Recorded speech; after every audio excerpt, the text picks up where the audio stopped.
எல்லோருக்கும் வணக்கம். நான் உங்கள் கோவிந்த். நான் ஆம்பி register mutual fund distributor and ஐஆர்டிஏயோட சர்டிஃபைடு இன்சூரன்ஸ் அட்வைசர். நேற்று தான் பேசணும் ஷார்ப்பாக மார்க்கெட் ரெக்கவரி நடந்திருக்குன்னு. ஆனால் என்ன ரெக்கவரி நடந்துச்சோ அதை இன்றைக்கி ஃபுல்லாக முடிச்சு விட்டாங்க.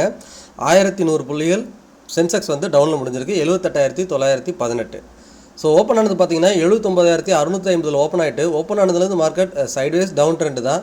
ஸோ மார்க்கெட் ஒரு 3 o'clock மேலே ஷார்ப்பாக டவுன் ஆனிச்சு. இன்றைக்கி நேற்று 240 அப்புறம் மார்க்கெட் ஷார்ப்பாக ரெக்கவரி நடந்தது. எக்ஸாக்டாக அப்படியே ஆப்போசிட்டாக இன்றைக்கி ஒரு 3 o'clock அப்புறம் மார்க்கெட் ஷார்ப்பாக டவுன் ஆகிடுச்சு. ஸோ சென்செக்ஸில் பார்த்தீங்கன்னா பிஎல், ரிலையன்ஸ், என்டிபிசி, சன்ஃபார்மா, இன்ஃபோசிஸ், ஹெச்எல் டெக், பவர் கிரிட் இவங்க மட்டும்தான் ப்ளஸில் முடிச்சிருக்கிறாங்க. அதர்வைஸ் எல்லா ஸ்டாக்ஸுமே மைனஸில் தான் முடிவடைஞ்சிருக்கு. நிஃப்டி பார்த்தீங்கன்னா நேற்று 300 புள்ளிகள் ரெக்கவரி நடந்துருச்சு. இன்றைக்கி அப்படியே அந்த 300 புள்ளிகள் என்ன நேற்று ஏறுனுச்சோ அதை ஃபுல்லாக இறக்கிட்டாங்க. ஓப்பனிங்லேருந்தே மார்க்கெட் சைட்வேஸ் டவுன் ட்ரெண்டில் தான் இருந்துச்சு. என்எஸ்சியில் வர்த்தகம் நடந்த 3295 பங்குகளில் 1317 பங்குகள் அட்வான்ஸ்.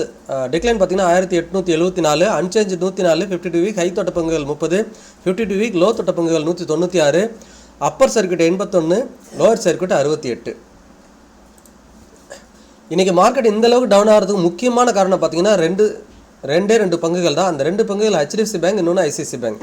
இந்த 2 பங்குகளுமே ஏறக்குறைய பார்த்தீங்கன்னா 160 புள்ளிகள் நிஃப்டியில் மைனஸ் பண்ணிட்டாங்க. ஸோ இறுதியாக நிஃப்டி பார்த்தீங்கன்னா 296 புள்ளிகள் ரவுண்ட் ஃபிகராக 300 புள்ளிகள் சரிவடைஞ்சு முடிஞ்சிருக்கு. ஸோ அந்த 300 புள்ளிகளில் 160 புள்ளிகள் HDFC bank and ICICI bank இவங்களோட 2 பேர்த்தோட கான்ட்ரிபியூஷனே ஏறக்குறைய 50-60% இருக்குது. அதர்வைஸ் பாரதி ஏர்டெல், ஆக்சிஸ் பேங்க், எல்என்டி, எஸ்பிஐஎன் இவங்கெல்லாம் பார்த்தீங்கன்னா தலா 20 புள்ளிகள் இறக்கியிருக்கிறாங்க. இந்த 4 பங்குகளும் சேர்ந்துமே பார்த்தீங்கன்னா 100 புள்ளிகள் இறக்கிட்டாங்க. ஸோ ஆக மொத்தம் இந்த 6 பங்குகள் மட்டுமே நிஃப்டியை ஃபுல் அண்ட் ஃபுல் இறங்குறதுக்கு கான்ட்ரிபியூட்டராக இன்றைக்கி அமைஞ்சிருக்கிறாங்க. இந்த 6 பங்குகள் மட்டுமே நிஃப்டி இந்தளவுக்கு சரிவடைகிறதுக்கு காரணமாக அமைஞ்சது. அதர்வைஸ் மற்ற பங்குகள்லாம் பார்த்தீங்கன்னா அந்தளவுக்கு ஃபால் கிடையாது. இங்கே பார்த்தீங்கனாலே தெரியும். ஸோ அதனால் இன்றைக்கி full and full banking stock, அதுவும் ஹெச்டிஎஃப்சி பேங்க், ஐசிஐசிஐ பேங்க் தான் மார்க்கெட் இந்தளவுக்கு விழறதுக்கான முக்கியமான காரணம். செக்டார் வைஸ் பார்த்தீங்கன்னாலும் இங்கே பார்த்தீங்கன்னா தெரியும். பேங்க் செக்டார் 2% வரைக்கும் விழுந்திருக்கு. பிஓசி பேங்க்கும் 2%, ப்ரைவேட் பேங்க்கும் 2% வரைக்கும் விழுந்திருக்கு. ரியாலிட்டி 2%.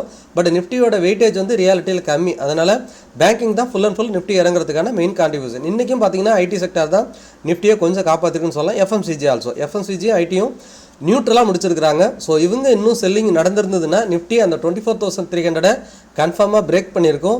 ஸோ இந்த வீக்லி கேண்டில் ரொம்பவே முக்கியம்னு பேசியிருந்தோம். அதை சார்ட்டில் நம்ம பேசலாம். பட் நிஃப்டி அந்த சப்போர்ட்டுக்கு மேலே தான் க்ளோஸ் வச்சிருக்கு. ஆனால் சென்செக்ஸ் கொஞ்சம் டவுனில் க்ளோஸ் வச்சுருக்காங்க. அது என்னங்கிறத பார்க்கலாம். நிஃப்டியோட டாப் கெய்னர்னு பார்த்தீங்கன்னா BEL, ONGC, Reliance, NTPC, Hindalco, Nestle India. So இவங்கெல்லாம் நிஃப்டியோட டாப் கெய்னரில் இருக்கிறாங்க. டாப் லூசர்ஸில் பார்த்தீங்கன்னா ICICI bank, Eternal, Shriram finance, State Bank of India, Axis bank இவங்கெல்லாம் டாப் லூசர்ஸில் இருக்கிறாங்க. தென் எஃப்ஐ டேட்டா பார்த்தலாம். எஃப்ஐ டேட்டா நேற்று நம்ம என்ன பேசியிருந்தோம், மார்க்கெட் 300 பாயிண்ட்ஸ் ரெக்கவரி நடந்திருக்கு. எஃப்ஐ என்ன பண்ணியிருக்காங்கன்னு பார்க்கலான்னு சொன்னோம். பட் என்ன பண்ணியிருக்காங்கன்னா செல்லிங்கை குறைச்சிருக்காங்க. நேற்று எஃப்ஐ பார்த்தீங்கன்னா 3752 கோடிக்கு தான் செல் பண்ணியிருக்கிறாங்க. ஸோ மார்க்கெட் அவங்க செல் பண்ணுறதை நிறுத்தினாலே ஏறுதுங்கிறது இங்கேயும் நமக்கு டெஃபினட்டாக தெரியுது. ஸோ இன்றைக்கி மார்க்கெட் 300 புள்ளிகள் டவுன் ஆயிருக்கு. நாளைக்கு வீடியோவில், வீக்லி வீடியோவில் ஃபுல்லாக நம்ம நிஃப்டி மற்ற செக்டார்லாம் எப்படி இருக்குங்கிறத அனலைஸ் பண்ணலாம். அப்போ நம்ம எஃப்ஐ டேட்டா இன்றைக்கி என்ன பண்ணியிருக்காங்கிறத நாளைக்கு செக் பண்ணுவோம். நம்ம Nifty and Sensex, bank sector இந்த 3 மட்டும் இன்றைக்கி பார்ப்போம். அதர்வைஸ் எல்லா செக்டாரையுமே நம்ம வீக்லி வீடியோவில் சாட்டர்டே சண்டே ஃபுல்லாக கிளாரிஃபை பண்ணலாம். நிஃப்டி பார்த்தீங்கன்னா ஃபைனலாக நம்ம 24,300க்கு மேலே ஒரு 150 புள்ளிகள் மேலே தான் க்ளோஸ் வச்சுருக்கிறாங்க. ஸ்டில் அந்த 24,300 பிரேக் பண்ணலைங்கிறது ஒரு பாசிட்டிவாக பார்க்கலாம் இன்றைக்கி நிஃப்டியில். இங்கே பார்த்தீங்கன்னா தெரியும். ஸோ இதுக்கு முன்னாடி ஆகஸ்ட் மாதம் வந்தது தான் அந்த 24,300. அகெயின் இப்போது ஒரு 6-7 மாதங்களுக்கு அப்புறம் அந்த இடம் வந்திருக்கு. பட் ஸ்டில் அந்த இடத்த பிரேக் பண்ணாமல் மேலேயே க்ளோஸ் வச்சுருக்கிறது ஒரு பாசிட்டிவாக தான் நான் பார்க்குறேன். ஆனால் நெக்ஸ்ட் வீக்கும் மார்க்கெட் கட்டாயமாக இந்த இடத்துலேருந்து அட்லீஸ்ட் 25,000க்கு மேலே போயிடுச்சுன்னா ஸ்டில் பாசிட்டிவாக இருக்கும். பட் திரும்பவும் கீழே க்ளோஸ் வைக்கிறாங்கன்னா நெகட்டிவாக இருக்கிறதுக்கு வாய்ப்பு இருக்குது. பட் வெயிட் பண்ணி தான் பார்க்கணும். நம்ம மற்ற செக்டர்லாம் எப்படி இருக்குங்கிறத பார்த்துட்டு அனலைஸ் பண்ணலாம். ஸ்டில் இது வரைக்கும் பார்த்தீங்கன்னா நிஃப்டி இந்த ஜனவரி மாதம் ஆரம்பித்ததுலேருந்து இது வரைக்குமே அரௌண்ட் 7-8% ரவுண்ட் ஃபிகராக அரௌண்ட் 8% கரெக்ஷனில் தான் இருக்கிறாங்க. ஸோ இந்த ஜனவரி 2026 இது வரைக்கும் 2 மாதங்கள் தான் முடிஞ்சிருக்கு. 2 மாதத்தில் 8% வரைக்கும் நிஃப்டி கரெக்ஷன் நடந்திருக்கு. ஸ்டில் இதுக்கப்புறம் எப்படி இருக்குங்க போதை நம்ம வாட்ச் பண்ணலாம். பட் 24,300 தக்க வச்சுருக்கிறது ஒரு பாசிட்டிவாக தான் பார்க்குறேன். அடுத்தது சென்செக்ஸ் பார்க்கலாம். சென்செக்ஸ் பார்த்தீங்கன்னா அந்த சப்போர்ட் நம்ம போட்டிருந்த சப்போர்ட் லெவலில் பிரேக் பண்ணி கீழே க்ளோஸ் வச்சுருக்கிறாங்க. 79,000 ரவுண்ட் ஃபிகராக 80,000ங்கிறது அதனோட ஸ்ட்ராங் சப்போர்ட். 79,700ன்னு சொல்லியிருந்தோம். பட் அந்த இதுக்கு முன்னாடி ஆகஸ்ட் ஜூன் ஜூலையில் வந்தது தான் அந்த லோ. ஸோ அந்த லோவுக்கு கீழே க்ளோஸ் வச்சுருக்காங்க. அப்படி கீழே க்ளோஸ் வச்சுருந்தாலும் ஒரு மைனர் சப்போர்ட் ஒன்று இருக்குது.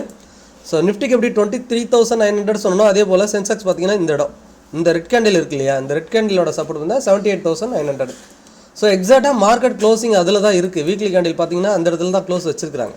ஸோ சென்செக்ஸ் ஃபைனல் ஹோப் இந்த இடத்துக்கு கீழே அடுத்த வாரம் க்ளோஸ் போகக்கூடாது. இதுக்கு மேலேயே ரெக்கவரி ஆகிடுச்சுன்னா, நிஃப்டியும் இதுவும் ரெக்கவரி ஆகிடுச்சுன்னா வாய்ப்பு இருக்குது. பட் ஃபைனலாக இது எல்லாமே ரெக்கவரி ஆகிறதுக்கு வாய்ப்பு இருக்குது. ஏன்னா பேங்கிங் செக்டார் வந்துட்டு ஒரு பாட்டம் அவுட் ரேஞ்சுக்கு வந்த மாதிரி தெரியுது. சப்போர்ட் லெவல் பக்கத்தில் வந்திருக்கு. இங்கே பார்த்தீங்கன்னா தெரியும் 57,400ங்கிறது ஒரு ஸ்ட்ராங் சப்போர்ட்.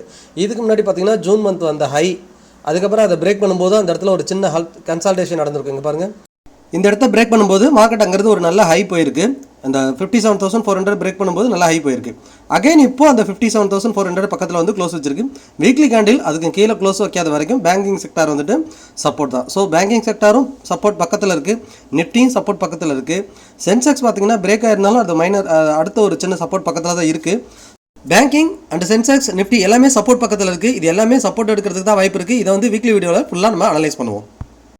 நான் ஆம்பி ரிஜிஸ்டர் மியூச்சுவல் ஃபண்ட் டிஸ்ட்ரிபியூட்டர், அதாவது association of mutual fund in இந்தியாவில் பதிவு பெற்ற மியூச்சுவல் ஃபண்ட் டிஸ்ட்ரிபியூட்டர் மற்றும் IRDAயோட சர்டிஃபைடு இன்சூரன்ஸ் அட்வைசர்.